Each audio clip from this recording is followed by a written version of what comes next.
Amis pilaciens, amis pilaciennes, bonjour. Je vais vous présenter aujourd'hui dans cette vidéo 100% péda le mouvement qu'on appelle le push-up. Donc le push-up c'est une pompe, mais je vais vous proposer de le revisiter version méthode Pilates. Donc je vais vous proposer plusieurs niveaux et puis je vais surtout porter votre attention sur toutes les petites compensations, sur toutes les petites astuces, les clés pédagogiques qui font que votre mouvement va être on ne peut plus productif. Ok, alors qu'est-ce qu'on travaille dans le push-up, qu'est-ce qu'on travaille dans la pompe? Les objectifs, les chaînes musculaires, on travaille l'arrière des bras, le triceps, voilà, qui est extenseur, et on travaille les pectoraux, ici, qui viennent permettre de pousser les mains vers l'avant. Les épaules devant aussi travaillent également. Donc ça, c'est le mouvement de base que tout le monde connaît. Mais attention sur le mouvement version Pilates, il y a aussi un travail de stabilisation des omoplates, un travail de gainage, un travail dans les cuisses. Il y a tout ça en même temps et on revient dans un mouvement global qui ne se limite pas juste à travailler votre poitrine, vos épaules, vos bras et vos triceps. Bien, mise en application, ça donne quoi?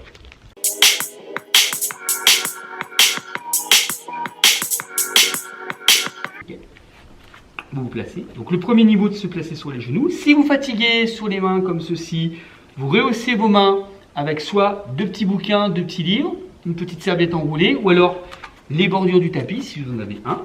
Vous prenez le temps de placer vos bras dans la largeur des épaules et vous venez aligner vos jambes de sorte que vos jambes, votre bassin et votre buste soient sur la même ligne. Donc là vous portez votre attention sur votre bassin, vous relâchez bien vos fessiers. Sur une grande inspiration, vous allez aspirer le ventre. Ça, c'est très important de ne pas relâcher l'abdomen, mais de bien creuser le ventre et de bien gainer durant tout le mouvement. Une fois que le ventre est rentré, vous stabilisez le bas du dos. Vous repoussez le sol avec les paumes de main. Vous veillez à bien abaisser les épaules et les omoplates, la nuque droite. Sur l'expiration, vous allez fléchir sur les coudes. Inspire, on stabilise. Là, on veille à bien contrôler ses omoplates. On souffle, on revient au point de départ. On inspire, on stabilise. Donc soufflez, descendez, la veillez à bien contrôler vos omoplates, ne pas les resserrer. Soufflez, remontez, inspirez, stabilisez. Alors continuez ce mouvement, mais ne cherchez pas forcément à descendre jusqu'en bas. Cherchez surtout à avoir le maximum de contrôle dans le bas de ventre de dos et le maximum de contrôle au niveau de vos omoplates. Alors pour bien découper le mouvement, bien le ressentir, vous prenez le temps, donc en 4 temps, donc on souffle dans la descente. On inspire, on stabilise. On souffle dans la montée. On inspire, on stabilise. On souffle dans la descente. On inspire, on stabilise. On souffle dans la montée. On inspire, on stabilise. Expirez. Inspirez. Expirez. Inspirez. Alors quand vous commencez un petit peu à saturer, il y a l'acide lactique qui se forme dans les bras.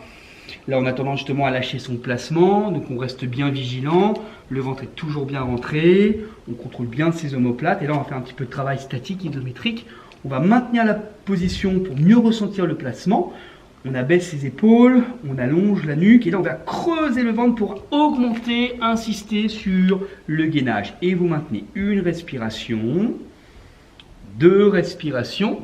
Gardez votre nuque bien étirée, évitez de redresser votre tête. 3 respirations. Si vous regardez votre téléphone, votre tablette ou votre ordinateur, tournez la tête sur le côté, mais évitez de regarder de face. 4 respirations. 5 respirations. On revient et on pose ses fessiers sur les talons. Ok. Niveau 2. Même principe. On va partir du niveau 1, ici. Et sur le niveau 2, c'est là que vraiment l'approche globale, elle prend tout son sens. On engage bien ses abdominaux sur une grande inspiration, on stabilise le bas du dos, on prend le contrôle des omoplates en abaissant les épaules, on allonge la nuque ni vers l'arrière, ni vers l'avant, bien étirée. Un petit espace ici, l'équivalent d'un point entre le menton et la poitrine. Vous placez vos orteils droits dans le sol et vous placez vos orteils gauches. Et là, en maintenant votre gainage, vous allez contracter votre jambe droite pour l'étirer. Vous devez sentir le mollet, l'arrière de la cuisse qui s'étire. Et vous tendez la jambe gauche. Et là, on se place en planche. Attention, ça n'a rien à voir avec ça. D'accord? C'est l'extension de la jambe qui tend la jambe. Et c'est l'action des abdominaux qui maintient le bassin. Donc là, on est dans une approche globale. Il y a aussi un travail de gainage. À partir de là, sans bouger vos omoplates et en restant bien tonique sur l'ensemble du corps, on expire, on fléchit. On inspire, on stabilise. On veille à bien engager l'appui de ses orteils. On souffle, on remonte. Et on inspire, on stabilise. Et là, ça devient costaud. Souffle, abaisse. Inspire, stabilise. Souffle, remonte. Inspire, stabilise. Expire, abaisse. Inspirez, contrôlez bien vos omoplates. Expire, remonte. Inspire, allonge. On souffle, on fléchit sur les coudes. On inspire, on pousse sur les talons, on pousse sur le sommet du crâne. On souffle, on remonte. On inspire, on stabilise. Il en reste 4. Expirez. Inspirez. Expirez. Inspirez. Expirez. Allez, on s'accroche. Inspirez. Expirez. Inspirez. Expirez. Là, vous restez. Et là, cherchez l'étirement en poussant sur les talons et en allongeant la nuque. Une respiration, 2 respirations, 3 respirations, 4 respirations, 5e, repoussez le sol, posez vos genoux et posez vos fessiers sur les talons. Et relâchez bien votre nuque.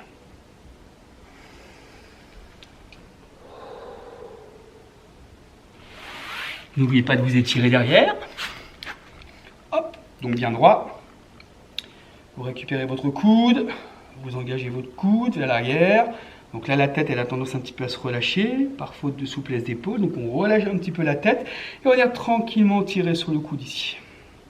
En cherchant à bien dégager la poitrine vers l'avant. On maintient 3-4 respirations. Ambiance solennelle. On ne peut pas tout le temps faire le pitre non plus, hein. L'autre côté. On tire. Donc bien projeter sa poitrine vers l'avant et vers le haut. Et vous relâchez, vous enroulez. Bien. Voilà pour le push-up. Donc n'oubliez pas, ce n'est pas la quantité qui compte, mais la qualité. De bien contrôler le bas de votre dos, de bien maintenir la contraction abdominale, de bien contrôler les omoplates et de bien contrôler l'amplitude du mouvement. Voilà, il faut autant trouver le compromis entre l'amplitude de votre mouvement et votre stabilité globale. Voilà. Moins vous compensez, plus votre mouvement aura de rendement, plus sera de qualité. Plus vous compensez, vous pourrez en faire plus, mais il y aura moins de rendement dans votre travail. Voilà. Donc si vous aimez cette vidéo, vous mettez un petit pouce. Voilà. N'hésitez pas à vous abonner. Plus on est de fous, plus on rit. En attendant une nouvelle vidéo, je vous souhaite une excellente journée. Et puis je vous dis à très bientôt sur une autre vidéo. Voilà.